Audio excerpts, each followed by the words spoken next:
A wild report detailing the behind the scenes of the Baltimore Ravens firing of John Harbaugh was released on Saturday, and it is pretty crazy.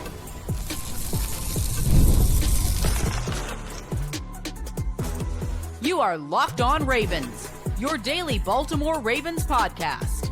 Part of the Locked On Podcast Network, your team every day. You are Locked On Ravens. Welcome in to the show. I'm your host, Kevin Oestreicher of Ravens Wire, here with you on the Locked On Podcast Network, your team every day, and now the #1 sports podcast network. Appreciate everybody for being here on this Sunday bonus edition of the show, making Locked On Ravens a part of your day. And of course, your first listen each and every single day. We have 5 days a week plus more of daily Ravens coverage and content for you on the show. And we have a jam-packed episode today. There was a report that was released yesterday about John Harbaugh and the behind the scenes of the firing, and it got pretty crazy. There were some disrespectful details in there, some wild details in there. So we'll talk about all that, what it means, what the information is, and the whole 9 yards. Then we'll get into some head coach search updates surrounding the Ravens. And then we'll dive into an interview with Spencer German of Locked On Browns, talking all things Kevin Stefanski and what his fit could be with the Ravens, if it's a good idea for Baltimore to hire him. We'll get Spencer German of Locked On Browns on to talk about that. Thanks to all the everydayers, first-time listeners. If you're somewhere in the middle, thank you as well. And today's episode of Locked On Ravens is brought to you by FanDuel. The wildcard round is here, and FanDuel is officially in playoff mode. So visit FanDuel, an official sportsbook partner of the NFL, and grab your Profit Boost pack every NFL playoff game day. All right, let's dive into this here. Oh, man, I'll tell you what, this report was something else. So on Saturday morning, a report from The Athletic, Jess Rebeck, who is obviously the Ravens local reporter from The Athletic, and Diana Rossini, who is a national insider for The Athletic, released a joint report and detailed everything behind the firing of John Harbaugh, and what kind of went down between the Ravens and Harbaugh, the aftermath of everything. And so the article is inside the 36 hours that decided John Harbaugh's fate with the Ravens. So, we'll go in chronological order of how everything was presented in the article and obviously in the report. Starting off with, right when the Ravens lost the game to Pittsburgh in week 18, and John Harbaugh was asked a question about, whether he wanted to take another run at, another stab at it next year. And he said, quote, "Yes, I love these guys. I love these guys." Didn't really elaborate any further than that, but clearly he stated his case and, hey, I want to come back. I want to do my thing. But we all here knew that wasn't so cut and dry that he was just going to be back. And apparently, and this report spans interviews with Ravens players, apparently, and people in the know within the organization and around the organization. A player said that they exited the meeting because, there was one final team meeting as the players clean out their lockers. The player said that we exited the meeting. This is the quote. "We exited the meeting thinking there would probably be a few coaching staff changes, maybe a coordinator change. That's usually how it works." And then they said the next day, everything got turned on its head. So apparently, according to this article, John Harbaugh, according to team sources, met Monday morning with Ravens general manager Eric DeCosta, executive vice president Ozzie Newsome, and team president Sashi Brown. And apparently, Harbaugh discussed his vision for the team and his coaching staff and the situation. And apparently, one team official put it was unsettled, but there were people in the building that were advocating for John Harbaugh's return. And like we had heard before, there was momentum that was going to be the case, apparently, and that was the direction that the Ravens were heading in. And then the next day around 5 p.m., everybody started getting the news. Well, that was not the case. John Harbaugh was fired. Now, this next part is where a lot of people think it's disrespectful what the Ravens did here, according to this report.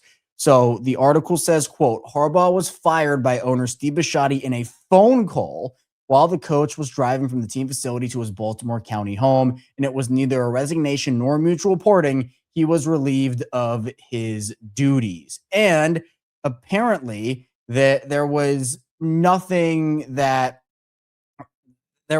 about Harbaugh having a meeting with ownership, right? The ownership factor was not there. Steve Bisciotti was not there. And that a little bit further down in the article is what the report says, where, quote, Bisciotti was not present at Monday morning's meeting with Harbaugh, DeCosta, Newsom, and Brown.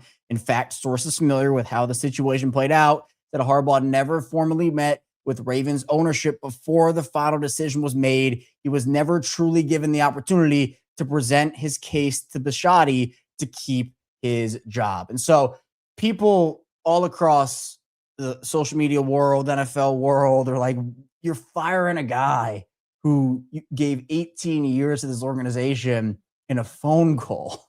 And look, I've been on this show forever, since last year, and even a little before then, maybe, saying, look, John Harbaugh, the time probably has run out. They need to move on. But in a phone call, according to this report here, I mean, if that's the case, that is pretty disrespectful. And honestly, that shouldn't have been the way it went down, in my opinion. Like, look, I would be the first to tell you that the Ravens needed to change and they needed to kind of do a reset on the coaching staff, and Harbaugh's time had definitely run out. But I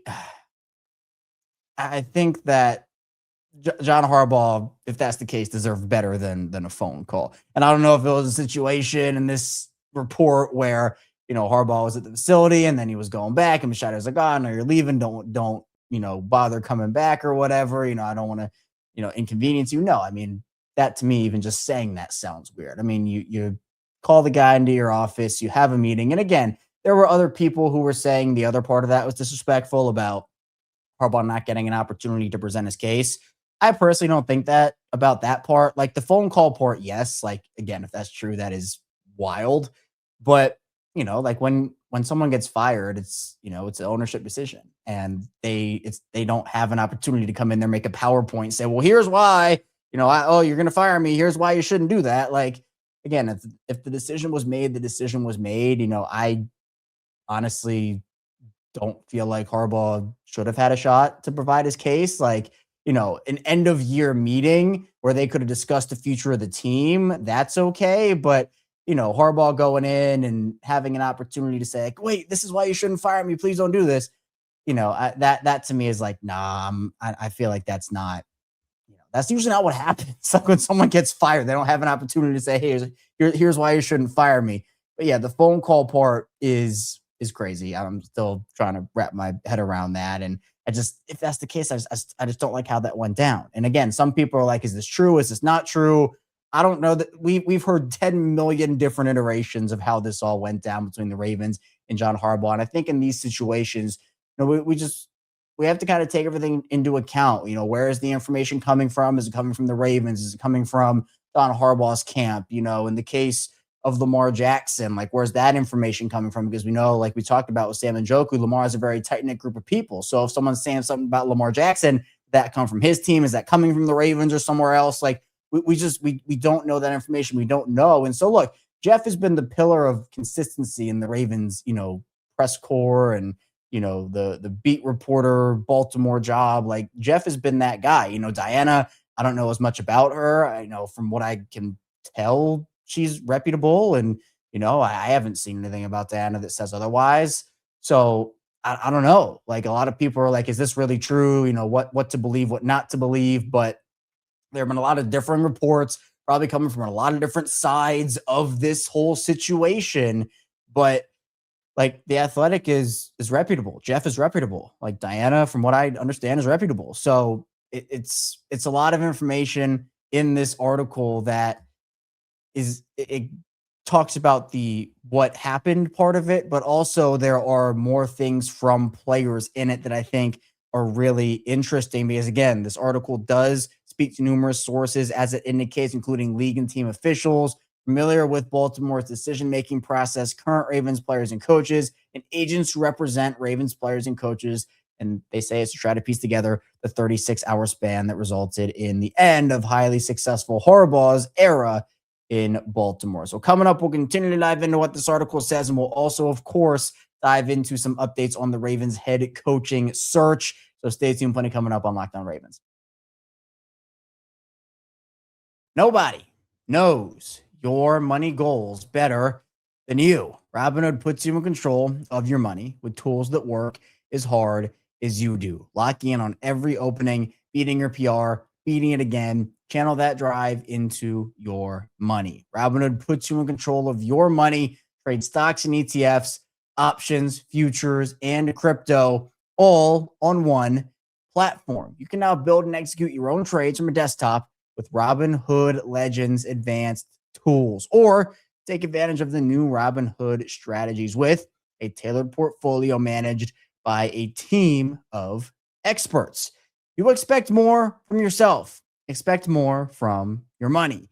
Get started today at Robinhood.com/yourmoney. Again, that's Robinhood.com/yourmoney.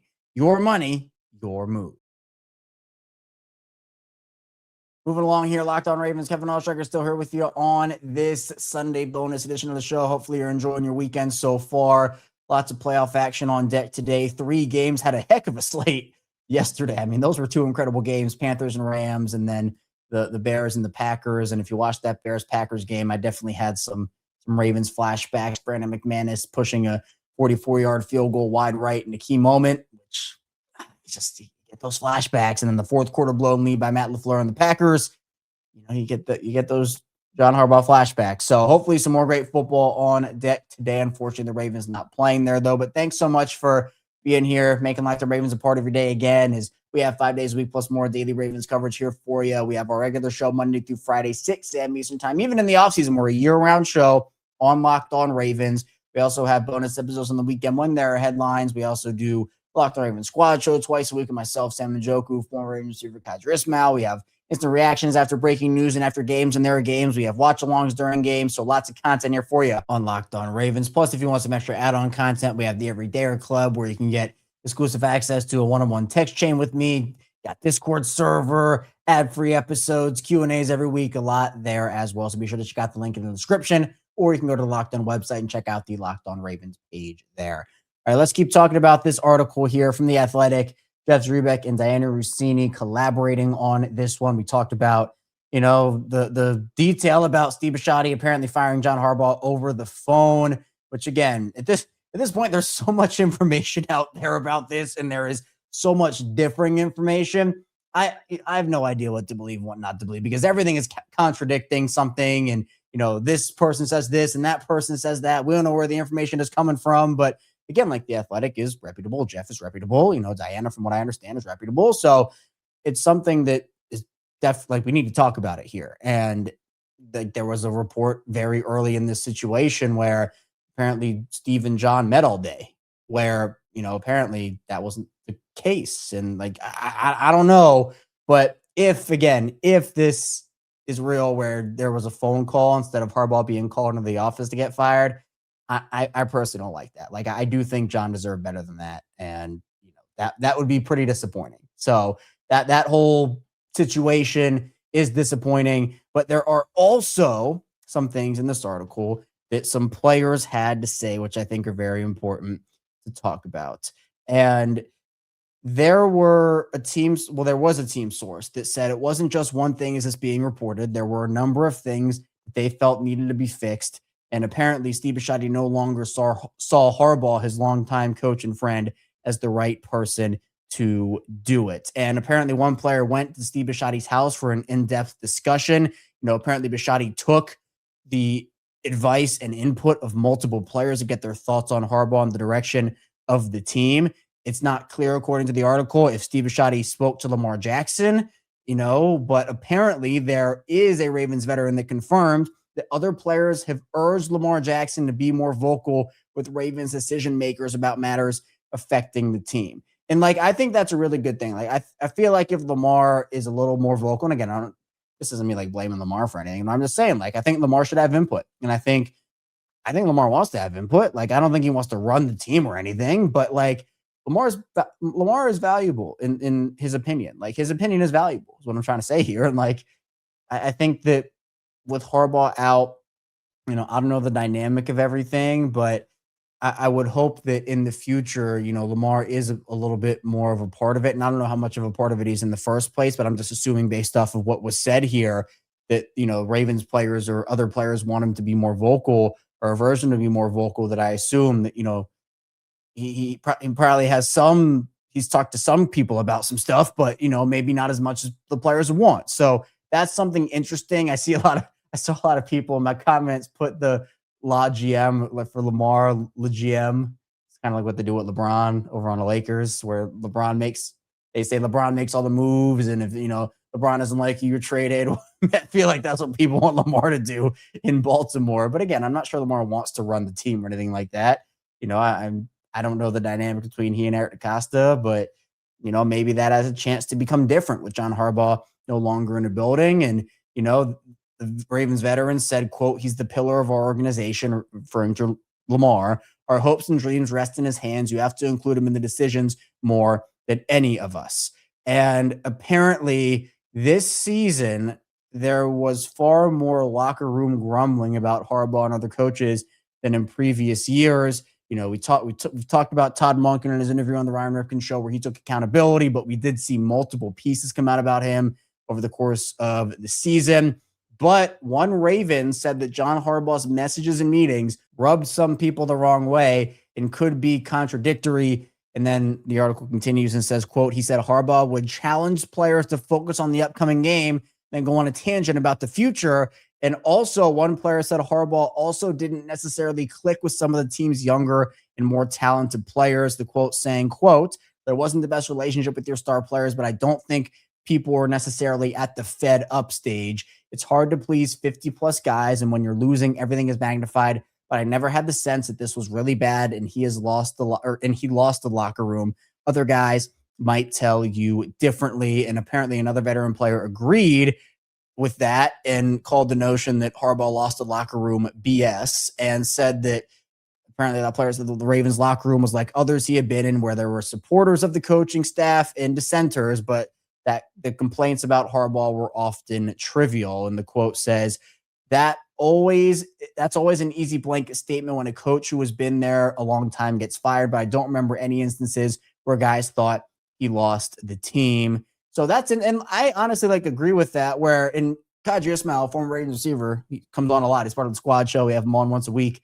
He said that when we were talking about the Harbaugh firing. He's like, yeah, there were probably some people who, and some players that really wanted him to continue to be their coach. And there were probably some other guys that were like, yeah, get up on out of here. It's that way. It's not just a Harbaugh exclusive type of thing. This is true, I think, where I'm sure that there were some people in that organization that absolutely loved John Harbaugh, wanted him to stay on. They believed in him. And I'm sure there were others that were like, nah, this is it. I'm done. I don't want to play for Harbaugh. I don't want to do this with Harbaugh. I don't want him here. Both things can be true. And I think that both things were true. Now, there were more players who said, actually several players and coaches, according to this article, who said that there was an awkwardness in the Harbaugh and Monken dynamic with Lamar Jackson. Now, both Monken and Jackson have refuted that. So I don't think it, maybe Harbaugh, I can't remember if Harbaugh did or not. I think in the past he has, obviously, but Harbaugh did between his relationship and Lamar's relationship like that. I don't think he spoke on Todd's relationship with Lamar at all, but they said that it's indisputable there was frustration this year on both sides about Jackson's injuries and how little he was able to practice, according to the article. And we all know the Baltimore Sun column that came out criticizing Lamar and all his injuries. And actually, in the article here, it says that several players laughed off any perception of a power struggle between Harbaugh and Jackson because nobody in the organization has done more to promote, praise, and defend Jackson than his head coach. And one veteran player said, quote, "He catered to him to a degree, so yeah, I don't even know how that could happen." And so, there's a lot of stuff that went into the Ravens season. We all know that. John Harbaugh, he's the head coach. He's going to get a lot of the blame. And look, some of the blame is very deserved for John Harbaugh, stuff we've talked about for a long time on this show, but it was not all John Harbaugh. It was on the coaches. It was on the players. It was on the executives. Everybody has a piece of that blame pie. But, apparently the meeting, going back to the meeting part of it that we talked about in the first part of the show with the phone call and the lack of meeting with, ownership and whatnot, apparently those meetings between decision makers weren't unique. It said they meet annually after the season, but this offseason brought a higher level of urgency. And, the status of Harbaugh's coaching staff apparently was among the topics of discussion. Now, there was an understanding, apparently, according to the article, that there would be changes in the area, potentially at the coordinator level with Todd Monken and Zach Orr, so maybe one or both of those guys. But no ultimatums were made to Harbaugh, nor did any discussions with him reach the stage where final decisions about makeup of his 2026 staff were communicated. That coming directly from the article. Apparently, the article says, quote, "It was inconceivable that the Ravens are going to run it back without significant changes." Everybody was on board with that.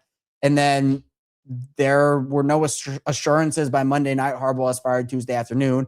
There were no assurances on Monday night that Harbaugh was going to return. But there are also no reasons to believe he wouldn't get the opportunity. And so apparently, according to this article from Jeff and Ziana, when contacted late Monday, several team sources expressed confidence that Harbaugh would remain the Ravens coach. And that was at least the belief inside the Under Armour Performance Center. And then even by late Tuesday morning, that hadn't changed. People still expected Harbaugh to return. And Harbaugh apparently was at the facility on Tuesday meeting with some of his coaches to discuss offseason plans, but did mention that his status was still up in the air. And there was also a lot of frustration with Baltimore's ability to blow big leads and all of that. So there were also a lot of points made in the article about the fan base and what Steve Bisciotti had to think about there. So, it's interesting because we don't really know a lot about like how much Steve Bisciotti was influenced by conversation with players, or was this his own decision or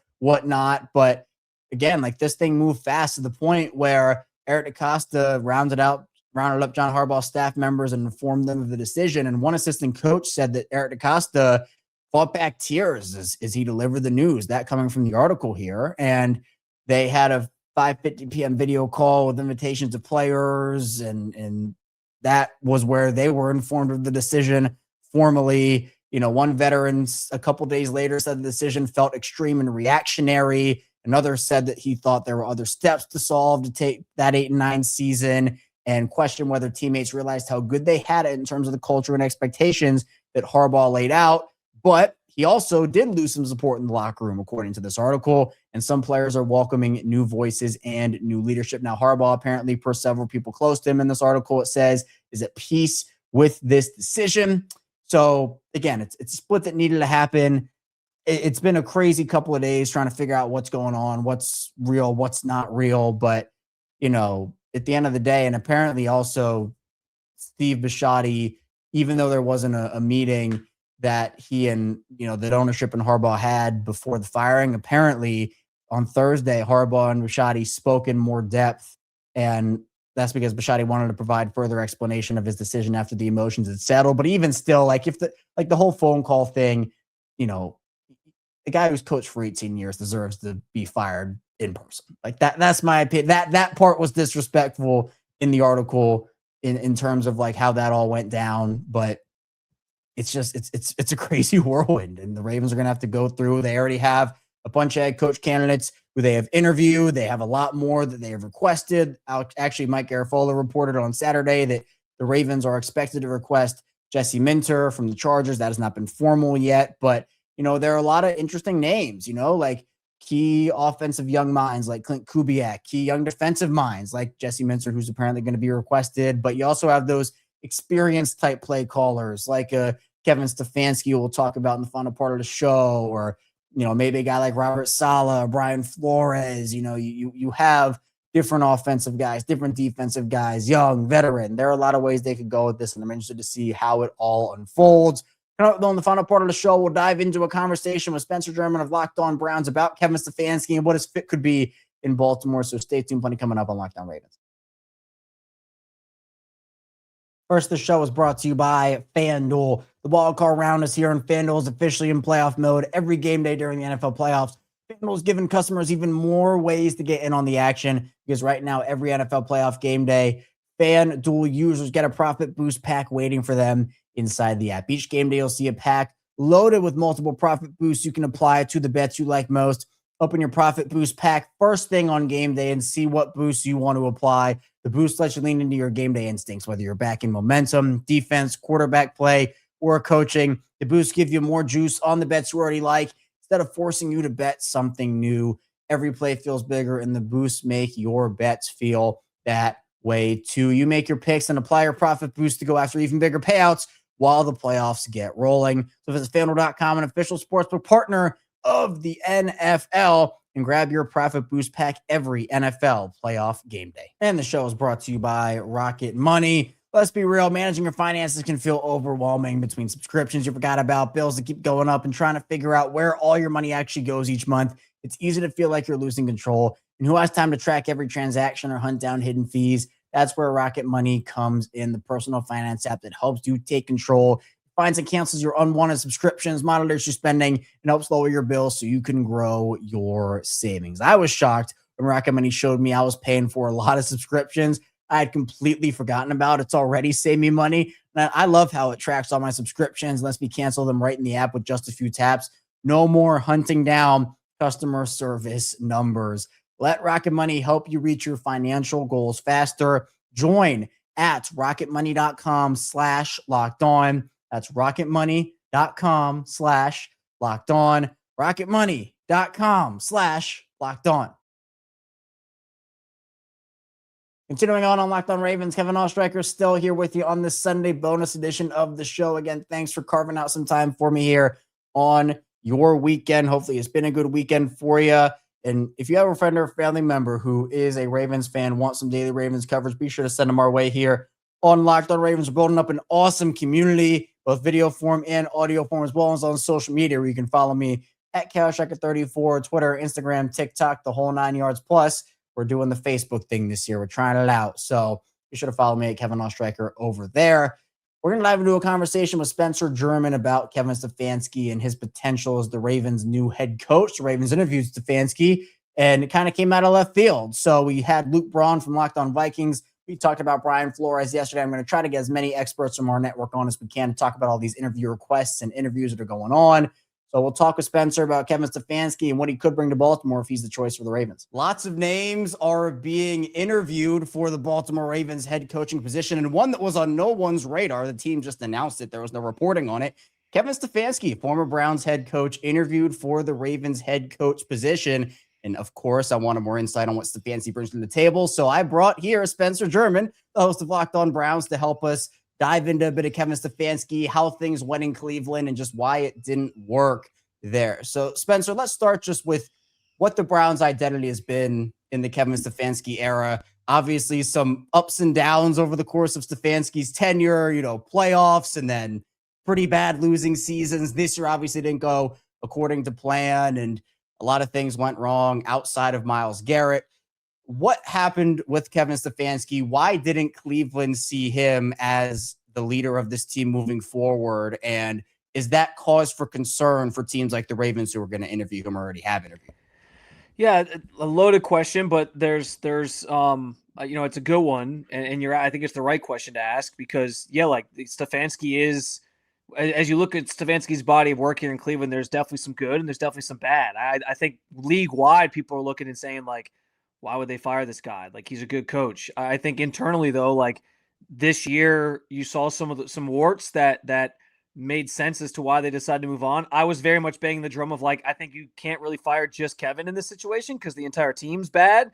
And that's on Andrew Berry too, who assembles the roster. But this is the hand they were dealt. This is where they're at. So they decided to move on from Kevin. What I would say is this, when Kevin first got here, I think there was a firm belief that really good offensive mind. You saw the innovation on his offense. He runs that West Coast, outside zone style offense. And you saw the production of that. His first year with Baker Mayfield at that time was Baker Mayfield's most productive season in the pros. He gave you some really good numbers. Offense was really rolling, and they make the playoffs and beat the Steelers. And it's this exciting moment. And you feel like things are changing here in Cleveland. That second year, I think you saw some similar things, strong run game again. But Baker was hurt, and that kind of set them back, and they obviously didn't have the winning season. Where I think everything really went awry, and it's no surprise to anybody, on the outside, is when they traded for Deshaun Watson. Because we never got the full story of my understanding is Andrew Berry really wanted or was kind of the one who said, hey, what about Deshaun Watson? Put that in everybody's mind. I think Kevin probably wanted to be a good team player and was yeah, we can make this work. He's a really good quarterback. Let's do it. I don't know that the story's ever been told, though, where like Kevin was banging the table, I want Deshaun Watson. I think he probably knew he wasn't a perfect fit for his offense. And so then you get that sort of wasted year where you're leaning on Jacoby Brissett, and Jacoby Brissett was actually better in Stefanski's offense than Deshaun was. Then he's forced to fire his offensive coordinator, bring in Ken Dorsey. That goes terribly. So it was just, there were so many things that went wrong over the last 3 years with Deshaun Watson sort of here, where he wasn't a fit for his offense. You bring in a new OC, that doesn't go well either. And then this year you tried to get back to his normal offense. And, I think there was excitement about that because that was when the Browns were the most successful, was running Stefanski's offense. But the problem was, I don't know if he lost the plot or whatever. It did not look the same. And some of that's probably talent. This year's offense that did not have anywhere near the talent he did when he first got here, obviously. And even that year in 2023 when they made the playoffs, it didn't have that level of talent. So there's a discrepancy there that held them back. But, I struggled with, there's other teams around this league that don't have a lot of talent on offense. And there was something missing from Stefanski where it was like, where's the creativity? Where's certain things? So to me, I don't think he's dumb now. I still think he's a good offensive coach. I still think he knows what he's doing. I don't think he forgot how to call an offense. I think honestly, it probably is just best for him that he gets a fresh start somewhere, whether that's Baltimore or somewhere else. So maybe that reset is the thing that kind of lets him go back to the things he was doing in 2020 and get back to more of that outside zone stuff and finding a strong run game and then having the quarterback sort of play off of that. I believe he's still a good offensive coach. I believe he's still a good head coach because I saw the signs of that in the locker room over the years that he's been here. But it probably was just time for them to sort of go their separate ways and for Kevin to maybe hit the reset button a little bit and go somewhere else and oversee a different group of guys. A lot of people have asked me the question, Spencer, and I obviously don't, I didn't keep up with Cleveland enough to kind of know whose decision it was or what was going on in terms of the quarterback situation this year and how it all kind of played out with Dillon Gabriel and Shedeur Sanders. I mean, obviously Sanders came in, showed some positive, showed some negative, but everyone was wondering why did it take so long to make that change from Dillon Gabriel to Shedeur Sanders. Was that a Stefanski decision? Was that Andrew Berry led? Was that more of an ownership thing? And you kind of answered this because I want to just stick on the quarterback question. You answered a little bit in that previous answer you gave, but how do you think Stefanski would work with a quarterback like Lamar Jackson? And how do you think that those two guys could formulate an offensive plan and how Stefanski would utilize it? So I think one of the biggest things that Kevin probably does deserve blame for this year is how the quarterback room was handled. And I think it goes back to, leading up to training camp, or I think it was even in the spring. He told us in the media, this is an open competition. It's 4 guys competing for the starting job. And it became apparent pretty early on that was just not the case. It was basically Joe Flacco and Kenny Pickett battling for the starting job. And it was Shedeur Sanders and Dillon Gabriel, with Dillon Gabriel having a leg up, by the way, competing for the primary backup job is what it kind of felt like. And so that played out into training camp and then led into the regular season, and Kenny Pickett gets hurt. And so they ended up starting Joe Flacco. And lo and behold, it was Dillon Gabriel and Shedeur Sanders who were in that order backing him up. I do think in some respects, if there's criticisms to be had when it comes to this team this year and Kevin, I think the way he handled the quarterback room probably is one of those things. I think a lot of that goes back to, from what we understand, Dillon Gabriel was Kevin Stefanski's guy. That was the guy he wanted. That was the guy he really liked in the draft, the pre-draft process, because they probably knew they weren't going to draft somebody at 2 unless it was Cam Ward who fell to them.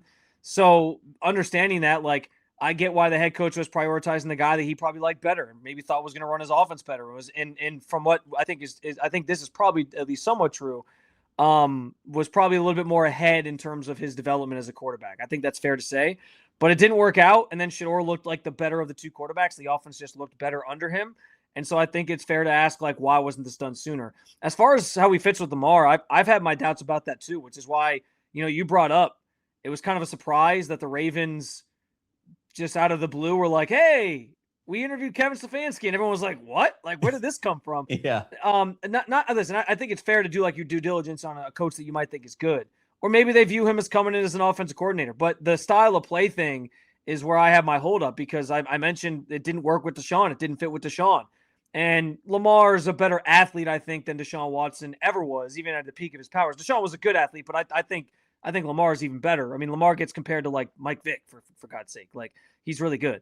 So I am kind of curious about the fit there, because I don't know if that's the style of quarterback that really meshes the best with Kevin Stefanski's offense based on what we've seen to this point in his time. Spencer's great. Be sure to check him out over at Locked On Browns, part of the Locked On Podcast Network, your team every day. So I have you here today, though, on Locked On Ravens. Thank you so much for tuning into the show. On the way out, be sure to hit the like and subscribe button in video form and follow along and subscribe in audio form for 5 days a week, plus more of daily Ravens coverage. Coming up tomorrow, we'll be back with our weekday episodes. So be sure to stay tuned, and I'll see you right back here soon on Locked On Ravens.